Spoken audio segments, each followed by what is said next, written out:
Of the classes. तो ये है हमारी गाइडेंस और काउंसलिंग की सीरीज़। पिछली वाली वीडियो के अंदर हमने बेसिक कंसेप्ट पढ़ा था कि काउंसलिंग क्या है और गाइडेंस एंड काउंसलिंग में डिफरेंस। इस वाली वीडियो के अंदर हम डिस्कस करने जा रहे हैं एलिमेंट्स ऑफ काउंसलिंग, कि काउंसलिंग के अंदर क्या क्या एलिमेंट्स चाहिए होते हैं। तो अगर हम अलग अलग डेफिनेशंस को पढ़े काउंसलिंग के बारे में, तो हमने इतना तो नोटिस कर लिया था कि काउंसलिंग के अंदर एक पर्सन है जो प्रॉब्लम अपनी बता रहा है और सामने वाला जो प्रोफेशनल पर्सन है वो अपनी माइंड को यूज़ करके सामने वाले की प्रॉब्लम सॉल्व कर रहा है। अगर हम देखा जाए तो ये जो गाइडेंस काउंसलिंग वाला, स्पेशली काउंसलिंग का जो प्रोसेस है वो एक प्रोफेशनल प्रोसेस है जिसके अंदर दो पर्सन इन्वॉल्व होते हैं। पहला जो होता है वो होता है काउंसलर और दूसरा होता है काउंसली। तो काउंसलर जो होता है वो प्रॉब्लम को सॉल्व करने के लिए एक्सपर्ट है और काउंसली वो है जिसके पास कोई ना कोई प्रॉब्लम है। तो एम ऑफ काउंसलिंग ये है कि वो जो काउंसली जो प्रॉब्लम लेके आया उसकी हेल्प की जा सके। और अगला मेन पॉइंट है rapid making is essential. Means ये जो काउंसलर और काउंसली है इनके बीच में रैपिड यानी कि एक फ्रेंडली एटीट्यूड मेंटेन होना चाहिए ताकि काउंसली बहुत ईजिली अपनी प्रॉब्लम जो है सामने वाले पर्सन को बता दे। नेक्स्ट है it should be perform professionally by the train person. Same मैंने बताया था, पिछली वीडियो हमने डिस्कस करा, तो यही मेजर डिफरेंस आ रहा था गाइडेंस और काउंसलिंग में कि जो गाइडेंस है वो एक ब्रॉड कंसेप्ट है और जो काउंसलिंग है वो एक नैरो इन डेप्थ प्रोसेस है। मोर ओवर जो मेन डिफरेंस उसमें था वो था प्रोफेशनलिज्म का। जो काउंसलिंग है वो हमेशा किसी न किसी प्रोफेशनल के द्वारा की जाती है, लेकिन जो गाइडेंस का प्रोसेस है वो कोई भी कर सकता है, कोई सुपीरियर, कोई एक्सपर्ट, कोई भी पर्सन। अगर हम बात करें काउंसलिंग की, तो काउंसलिंग जो है वो एक स्ट्रक्चर्ड होते हैं।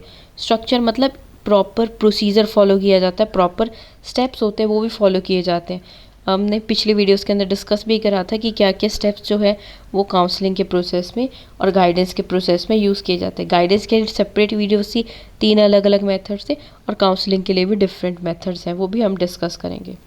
अगला है referral is common technique in counselling. तो यहाँ पर रेफरल जो है बहुत ज़्यादा कॉमन माना जाता है। और अगर इफ़ेक्टिव काउंसलिंग वही होती है जिसके अंदर जो क्लाइंट है वो अपनी फीलिंग्स को चेंज कर पाता है प्रोफेशनली। मीन्स यहाँ पर जो काउंसलर है वो मेक श्योर करेगा जो क्लाइंट है वो अपने माइंड को इस हिसाब से सेटअप कर ले कि वो अपनी प्रॉब्लम को खुद सॉल्व करने के लिए कैपेबल होगा। तो मेन तो यहाँ पर यही आता है कि काउंसलर जो है वो एक्सपर्ट है और एक्सपर्ट आपको बना बनाया सॉल्यूशन नहीं देगा, वो आपको कैपेबल बनाएगा ताकि आप अपना खुद का सॉल्यूशन ढूंढ सके। यही मेन डिफरेंस है गाइडेंस और काउंसलिंग में। चाहे काउंसलिंग का जो प्रोसेस है वो गाइडेंस के अंडर आता है, but counselling is a much more in depth term. Now communication between counsellor and client is accomplished in different ways. कोई एक सिंगल मेथड यूज़ नहीं किया जाता। अकॉर्डिंग टू द काउंसलर और according to the counselee's problem हम अलग अलग methods को अडॉप्ट कर लेते हैं। और यहाँ पर जो काउंसलिंग है उसमें स्टेट ऑफ माइंड और किस तरह से उस कॉन्फ्लिक्ट को सॉल्व किया जाए ये दोनों बहुत मैटर करता है।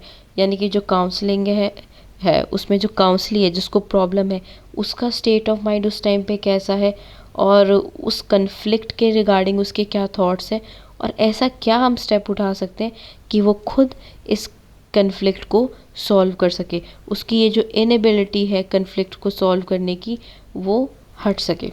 तो ये कुछ कुछ एलिमेंट्स हैं कि प्रोफेशनल अप्रोच है जिसके अंदर एक रैपिड बनानी है, एक प्रॉपर स्ट्रक्चर फॉलो किया जाता है, क्लाइंट अपनी फीलिंग बताता है और एक प्रोफेशनल ट्रेंड एक्सपर्ट उसको सॉल्व करता है। तो ये होते हैं एलिमेंट्स ऑफ काउंसलिंग के। इसके बाद हमने आगे डिफरेंट डिफरेंट चीज़ें पढ़नी है काउंसलिंग के रिगार्डिंग, उसके लिए नेक्स्ट वीडियो आ जाएगी। Thank you.